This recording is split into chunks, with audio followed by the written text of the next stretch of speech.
हम फिर निवेदन करेंगे, आज की जो पूर्णिमा है, प्रयास करो भोलेनाथ जी को एक श्वेत चावल का दाना शंकर भगवान को समर्पित जरूर करो।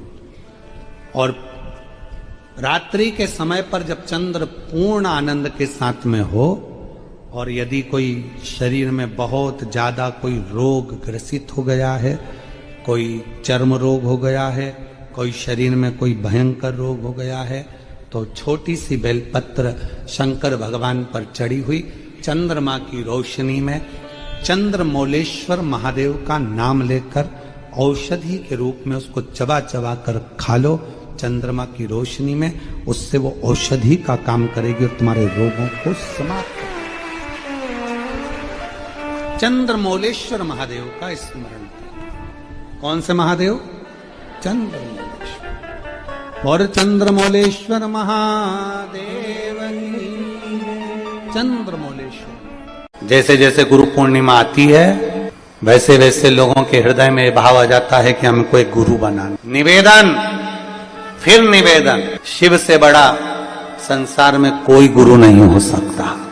शंकर से जब एक लोटा जल चढ़ाने के लिए जाओ, ये एक लोटा जल तो अभी चढ़ेगा, सावन में कितना जम के जरा 2 लोटा जल। अभी सावन ना लगे जब तक 1 लोटा, फिर सावन में 2 लोटा, क्योंकि चातुर्मास के अंतर्गत सावन के महीने में भक्ति दुगनी करो, जल दुगना करो, मंत्र जाप दुगना करो, स्मरण श्री शिवाय नमस्तुभ्यम दुगना करो। किसी भी शंकर के मंदिर में जाओ, अपन तो जप रहे हैं, बीच में एक आध बार जरा जम के मंदिर में भी श्री शिवाय नमस्तुभ्यम अपन तो जप रहे हैं, साथ में 10 लोगों के कान में भी अगर मंत्र पहुंच गया तो आपका भी जीवन कल्याण और उनका भी जीवन। और कंकर शंकर की धरा पर आए हो, पवित्र भूमि कुबेरेश्वर धाम पर आए हो, तो एकांत में बैठकर कहीं अगर आप लोग जहां विश्राम करते हो वहां पर अपने बैठ गए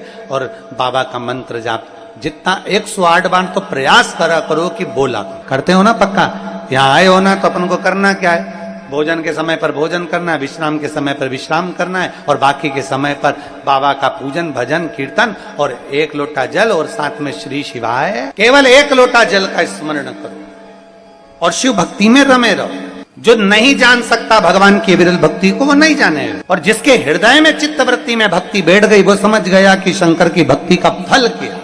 पूर्णिमा के दिन चावल का एक आखा दाना जानते हो? पूरा खंडित चावल नहीं। कितना चावल? 1 दाना चावल का शंकर भगवान के शिवलिंग पर समर्पित करिए।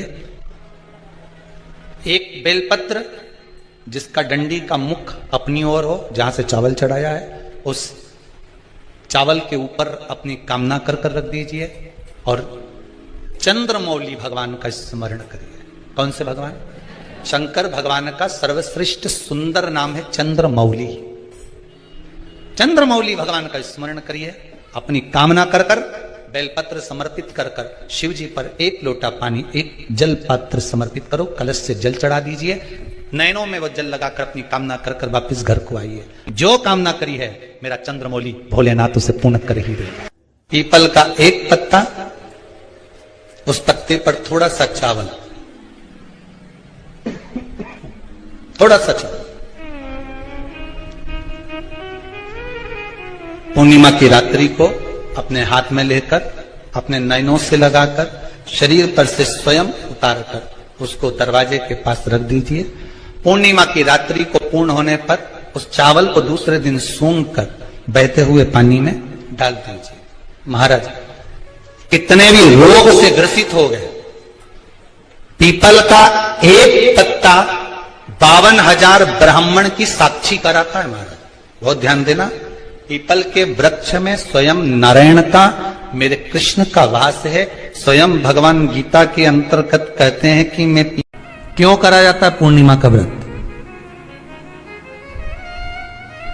पूर्णिमा का व्रत करने का कारण क्या है बताइए? आप इतने सालों से कर रही हो, कई माताएं कर रही होंगी पूर्णिमा का व्रत। एक समय फलाहार करती हैं, एक समय भोजन करती हैं। भोजन में खीर का होना जरूरी होता है पूर्णिमा के व्रत में, दूध की सामग्री होना जरूरी होती है पूर्णिमा के व्रत में। 12 महीने की पूर्णिमा करो, मना नहीं है। और पूर्णिमा उठाने का भी समय होता है। चैत्र के महीने की जो पूर्णिमा होती है, चैत्री पूर्णिमा, पहली पूर्णिमा मानी जाती है, इसलिए चैत्री पूर्णिमा को सिद्ध पूर्णिमा कहते हैं, कार्य सिद्धात्री पूर्णिमा कहते हैं, सिद्ध करने वाले। मनोरथी पूर्णिमा कहते हैं, मनोरथी पूर्णिमा। इसलिए पूर्णिमा का व्रत कहां से उठाया जाता है? चैत्र के महीने की पूर्णिमा से पूर्णिमा का व्रत उठाया जाता है कि मैं महीने की पूर्णिमा करूंगी, तो वो चैत्र पूर्णिमा से उसको उठा लिया जाता है। पर उसका एक नियम रहता है, आप फलाहार कर रहे हैं अपनी जगह पर है, पर एक समय भोजन कर रहे हैं वो अपनी जगह पर, भोजन के साथ में मीठे के साथ थोड़ा दूध की सामग्री होना जरूरी होती है। और क्यों करते हैं पूर्णिमा का व्रत, किस लिए किया जाता है, क्यों करा जाता है, उसका व्याख्यान वर्णन शिव महापुराण के अंतर्गत स्कंद पुराण में लिखा गया। स्कंद पुराण में वर्णन किया है श्री वेदव्यास जी महाराज ने, कहा ये पूर्णिमा का व्रत इसलिए किया जाता है कि व्यक्ति का जब मन गलत भ्रम में जाने लगता है, मन जब गलत जगह पर जाने लगता है, तो ये मन को गलत जगह पर ले जाने वाला कौन होता है? तो कहा ये चंद्र होता है। व्यक्ति की राशि के अंतर्गत, व्यक्ति की पत्रिका के अंतर्गत, व्यक्ति की ग्रह दशा के अंतर्गत जब चंद्र बेकार चलता है तो व्यक्ति अच्छा करते करते भी बेकार करने लग जाता है। चंद्र डोल रहा है। कई माताएं कहती हैं, गुरुजी हमारे बेटे को आशीर्वाद दीजिए, बहुत गलत संगत में जा रहा है, मतलब समझ जाना कि चंद्र गड़बड़ जा रहा है। बेटी अगर गलत मार्ग पर जा रही है, बेटी अगर गलत संगत में जा रही है, किसी अन्य व्यक्ति को आकर्षित हो, चंद्र गड़बड़ हो रहा है, उसका चंद्र कहीं जा रहा है। कोई पुरुष, कोई लड़का, कोई गलत मार्ग पर जा रहा है, चंद्र गड़बड़ हो रहा है। घर में जो क्लेश उत्पन्न होता है, घर में जो विवाद उत्पन्न होता है, उस विवाद को रोकने के लिए केवल चंद्र की ही, इसलिए तो पूर्णिमा घर की नारियां, हमारे हिंदू धर्म में यहां तक स्कंद पुराण में कह दिया कि प्रत्येक पूर्ण, आप लोग कभी आप लोगों ने सत्यनारायण जी की कथा करवाई है? जितने लोग आस्था चैनल पर कथा सुन रहे हैं, जितने लोग फेसबुक यूट्यूब पर कथा सुन रहे हैं, यूट्यूब पर कथा का श्रवण कर रहे हैं, उनने कभी सत्यनारायण की कथा करवाई होगी। तो उसमें लिखा है, हर कार्तिक, हर पूर्णिमा को, हर संक्रांति को ब्राह्मण सत्यनारायण भगवान की कथा या राजा या वैश्य कथा को कराता था, या बढ़िया कथा कराता। सुनी कि नहीं सुनी बात?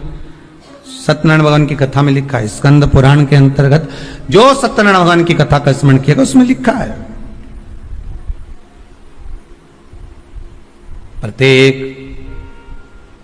संक्रांति पूर्णिमा को सत्यनारायण की कथा करवाने लगा और ये योनि को प्राप्त हुआ, इस योनि से छूटा, इस योनि में गया।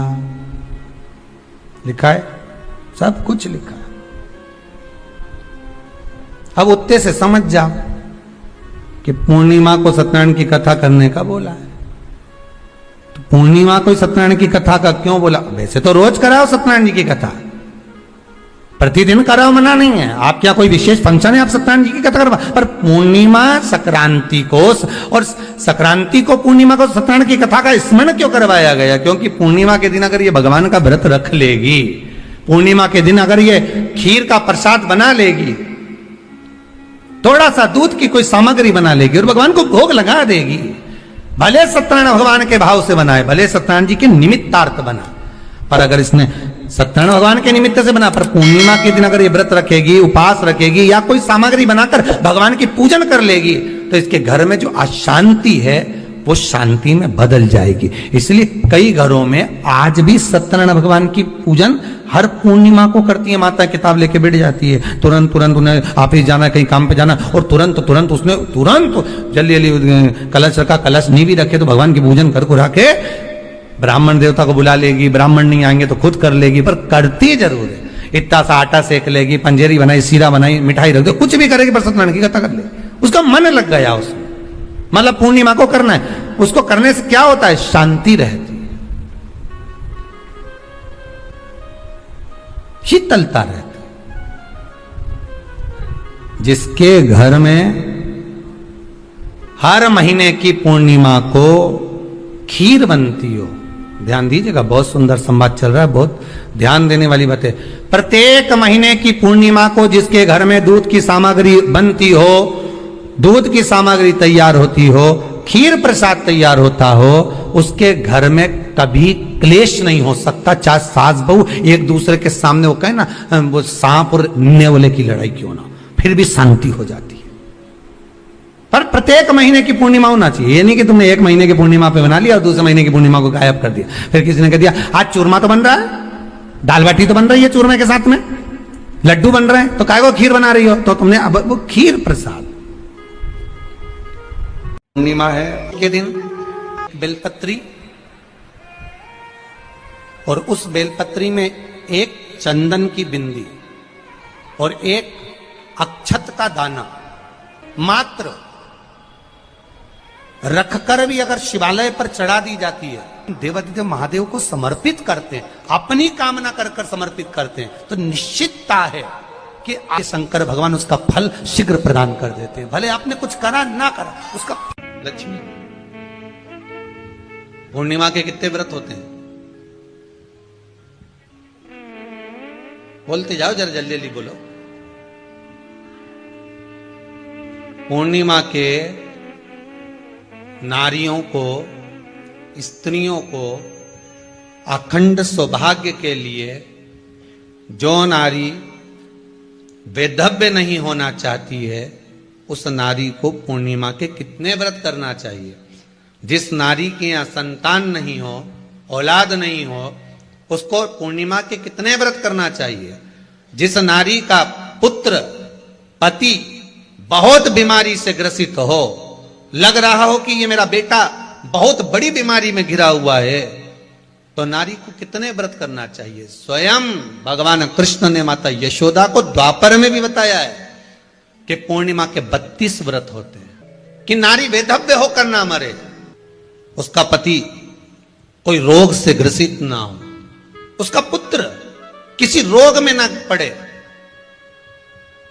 अरे भाई, कितना सुंदर संवाद लिखा है। अगर किसी माता का पुत्र मान लो किसी नशे में डूबा हुआ है, कोई नशा कर रहा है और गलत नशा है, आपको लग रहा है कि ये नशे में डूबा हुआ है, आपको लग रहा है कि ये गलत जगह पर डूब गया है, आपको लग रहा है कि मदिरापान में, मांसाहार में या अधिक गांजा आदि जो भी नशे होते हैं, जितने भी नशे, उसमें डूब चुका है, और माँ उसको समझा रही है तू नशे में मत डूब, तू इस काम को मत कर, तू ये गलत कर्म मत कर।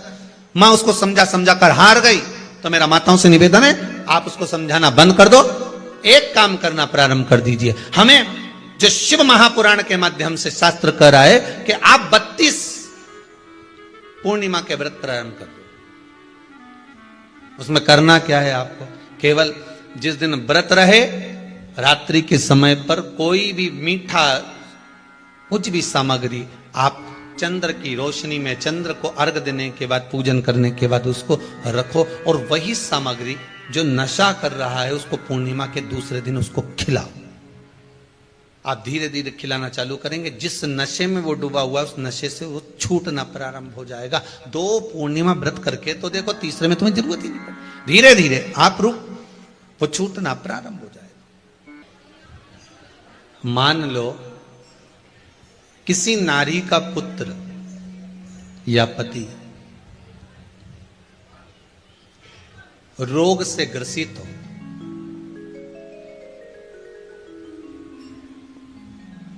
उसके पति की या पुत्र की आयु थोड़ी सी हो, तो हे कृष्ण, उस नारी को कौन सा व्रत धारण करना चाहिए या किसकी पूजन करना चाहिए? ये कुरुक्षेत्र की भूमि का संवाद है। भगवान कह रहे हैं, मां,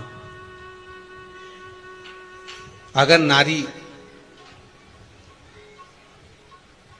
अपने पुत्र और अपने पति के लिए, उसकी उम्र की वृद्धि के लिए, रोग मुक्ति के लिए,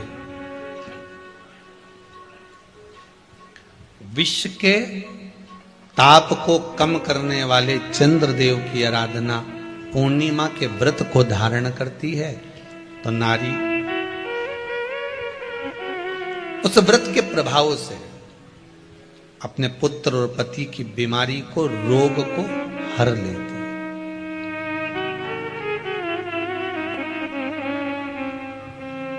रोग का हरण कर लेती।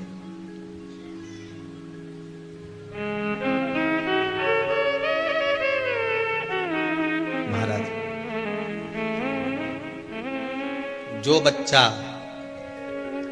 बुद्धि से विकलांग हो, विद्या में कमजोर हो, परीक्षा हॉल में पेपर देते समय भूल जाता हो,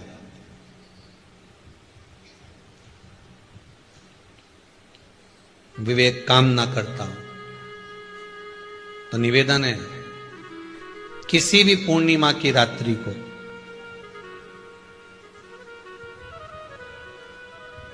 बारह बजे गाय के, गौ माता देसी गाय के जो 4 थन होते हैं, उन 4 थन में से जो आगे के थन होते हैं, 2 पीछे की ओर होते हैं, 2 आगे की ओर होते हैं, तो जो आगे के 2 थन है, उस थन का दूध निकलवा लिया जाए और उस दूध का कोई भी मीठा पदार्थ बनाओ तो ठीक है, ना बनाओ तो उसी दूध में शक्कर मिलाकर पूर्णिमा की रात्रि को, जो विवेक से कमजोर हो, बुद्धि से कमजोर हो, या याद करा हुआ सब भूल जाते हो, या आपके लिए भी है कोई चीज रखते हो भूल जाते हो, विवेक याद नहीं रहता, बुद्धि में इतना प्रबल बल नहीं आ पाता, याददाश्त कमजोर होती चली जा रही, तो किसी भी पूर्णिमा की रात्रि को 12 बजे गाय के आगे के 2 थन का दूध, उसमें कोई पदार्थ, शक्कर, गुड़ कुछ भी मिलाकर भगवान के चंद्रदेव की साक्षी में उसको पिला दिया जाए।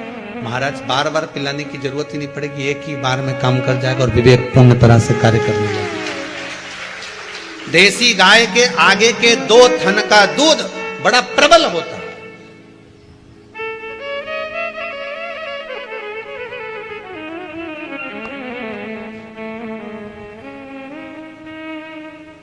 पूर्णिमा की रात्रि को 12 बजे उसका प्रयोग किया जाए।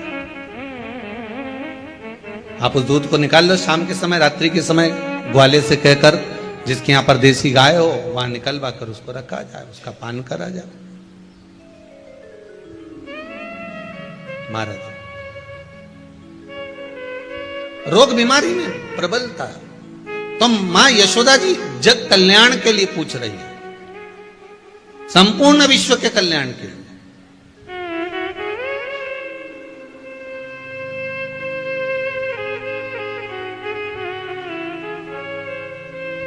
अरे कितना सुंदर संवाद है। स्कंद पुराण में समुद्र मंथन की तिथि, नक्षत्र, घड़ी, पल सब कुछ लिखा हुआ है कि समुद्र